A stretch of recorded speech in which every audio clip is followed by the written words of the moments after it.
Hello students, आज का हमारा टॉपिक है कैपिलरी एक्शन। सबसे पहले हम जानेंगे कि कैपिलरी ट्यूब क्या होती है। तो कैपिलरी ट्यूब ग्लास की बनी हुई होती है, बिल्कुल पतली नैरो होती है, जिसमें एक ओपनिंग होती है बिल्कुल छोटी सी, जिसके अंदर से लिक्विड जा आ सकता है। तो एक small glass tube with narrow bore is called capillary tube. फिर हम जानेंगे कि कैपिलरी एक्शन क्या होता है।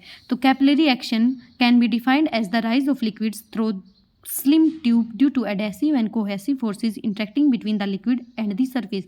कैपिलरी एक्शन में क्या होता है, जो कैपिलरी ट्यूब है ना, उसमें से लिक्विड राइज करेगा कोहेसिव और एडेसिव फोर्सेस के बीच में, जो इंटरेक्ट कर रहे हैं लिक्विड और सरफेस के बीच में।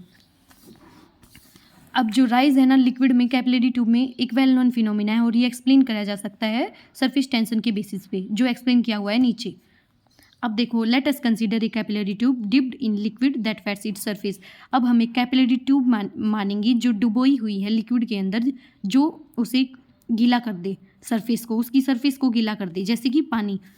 अब जो कॉन्टैक्ट एंगल है ना between glass and liquid is now zero. जो अगर कंप्लीटली वेट हो जाती है ना कोई सरफेस, तो उसके बीच का कॉन्टैक्ट एंगल जीरो हो जाता है। मैं आपको बताऊंगी कि एंगल ऑफ कॉन्टैक्ट क्या होता है आगे। The liquid will rise almost instantaneously up to a certain height depending upon the surface tension and density। अब जो लिक्विड है ना वो कैपिलरी ट्यूब में राइज करेगी। जब हम लिक्विड के अंदर उस कैपिलरी ट्यूब को डुबोएंगे तो फिर उसमें क्या होगा, एक सर्टेन हाइट तक ही लिक्विड उस ट्यूब में राइज करेगा, जो डिपेंड करेगा सरफेस टेंशन और डेंसिटी पे। अब देखो, तीन फोर्सेस हैं जो रिस्पॉन्सिबल है कैपिलरी एक्शन के लिए। तो पहले हम हेडिंग डालेंगे फोर्सेस इन कैपिलरी एक्शन, फिर उसके बाद लिखेंगे there are three forces that are responsible for capillary action. उनका नाम है एडेसिव फोर्स, कोहेसिव फोर्स और सरफेस टेंशन। तो पहले हम जानेंगे एडेसिव फोर्स क्या होता है। It is the intermolecular force of attraction between two different substances.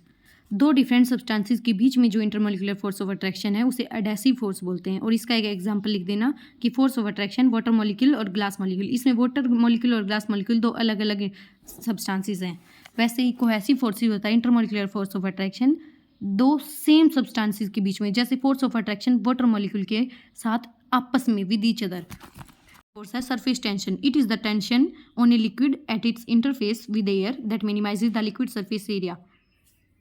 Simply surface tension क्या लिक्विड की प्रॉपर्टी होती है जो डिक्रीज कर देती है सरफेस एरिया ऑफ लिक्विड, यही लिख देना। अब कैपिलरी एक्शन तभी होगा जब एडेसिव फोर्स ज़्यादा होगा कोहेसिव फोर्स से। अब डेरिवेशन थोड़ा सा करने से पहले हम एंगल ऑफ कॉन्टैक्ट के बारे में बता देते हैं कि एंगल ऑफ कॉन्टैक्ट होता क्या है। देखो, एंगल ऑफ कॉन्टैक्ट क्या होता है, the angle between the tangent to the curve part of liquid surface and at the point of contact and solid part of glass inside the liquid is known as contact angle. जैसे ये कोई capillary tube है, तो ये कोई curve surface है, तो अब जो ये सरफेस है, मान लो ये वाटर की सरफेस है, तो यहाँ से जब हम टेंजेंट डालेंगे तो यहाँ के बीच और इस ग्लास सरफेस के बीच जो एंगल बनेगा, टेंजेंशियल वाला एंगल थीटा, उसी को बोलते हैं एंगल ऑफ कॉन्टैक्ट। ये रिप्रेजेंट किया जाता है थीटा से। अब जो ये थीटा है ना वो डिपेंड करेगा लिक्विड और सॉलिड की नेचर पे। अब तीन केसेस राइज होते हैं। अगर थीटा की वैल्यू लेस देन 90 डिग्री हो तो थीटा की वैल्यू बड़ी हो 90 डिग्री से, और थीटा की वैल्यू 0 हो तो theta less than 90 degree, then the liquid stick to the wall of the glass container due to strong adhesive force.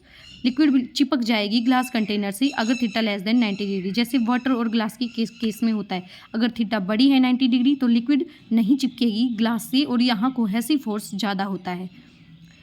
Liquid surface होगी कॉन्वेक्स, और जैसे मैंने पहले बताया कॉनकेव लिक्विड सरफेस की लेके वाटर और ग्लास के बीच में।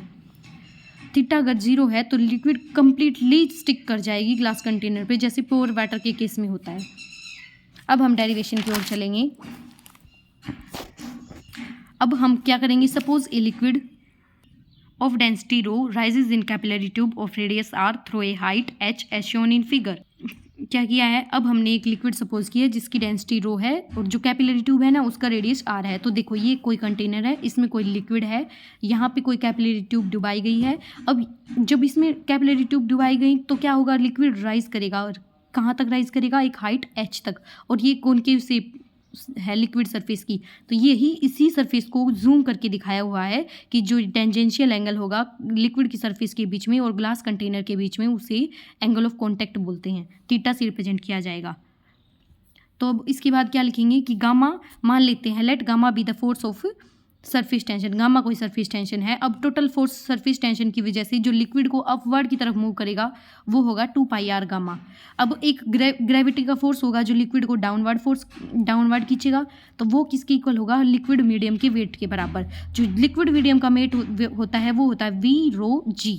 तो v यहाँ पे लिक्विड वॉल्यूम ऑफ लिक्विड है ट्यूब में, जो होती है πr²h। तो ये v की वैल्यू यहाँ पे रख देंगे इक्वेशन 3 में, तो क्या आ जाएगा πr²h/ρg।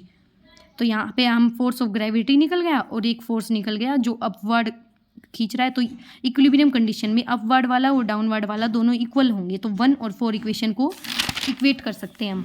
1 और 4 इक्वेशन को इक्वेट किया तो दोनों इक्वल रख दी गई और इन दोनों से गामा की वैल्यू आ गई 12 RH/ρg। अब इस गामा की वैल्यू से हमें ये पता चला कि अगर हमें सरफेस टेंशन की वैल्यू मेज़र करनी है तो हमें आर की वैल्यू और एच की वैल्यू मेज़र करनी होगी।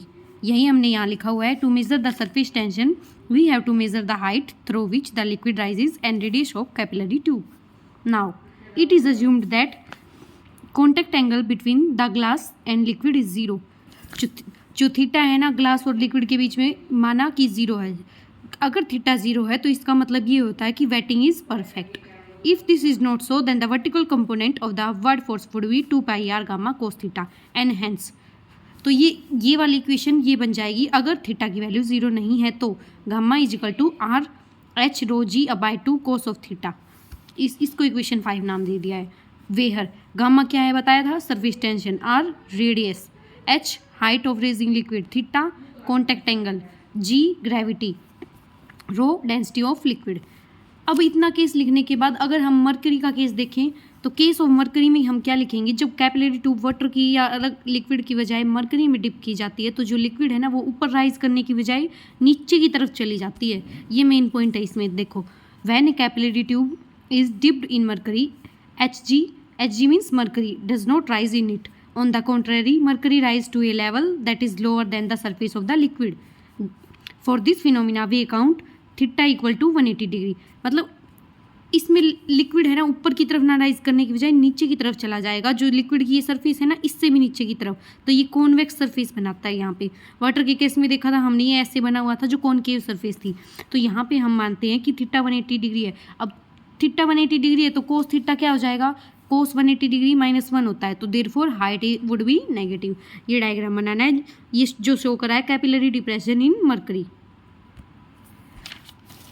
अब इसके बाद 2 केस और आते हैं। जब if cohesion is greater than adhesion then the liquid does not wet the wall, this happens in case of mercury. अब क्या बताया कि अगर कोहेसिव फोर्सेस एडहेसिव फोर्सेस से ज़्यादा होंगे तो जो लिक्विड की वॉल्स है ना वो वेट नहीं करेंगी, और अगर कोहेसिव फोर्सेस कम होंगे एडहेसिव फोर्सेस से तो liquid is said to wet the walls, मतलब दीवार गीली करेंगी। यही डायग्राम बनाया हुआ है। तो कोहेसिव फोर्स ग्रेटर होंगे तो मरकरी वाला केस बनेगा, यानी कॉन्वेक्स सरफेस बनेगी, और जब एडहेसिव फोर्सेस ज़्यादा होंगे तो कॉनकेव सरफेस बनेगी। हमारा टॉपिक ख़त्म होता है यहीं। अब आप स्क्रीनशॉट ले सकते हैं।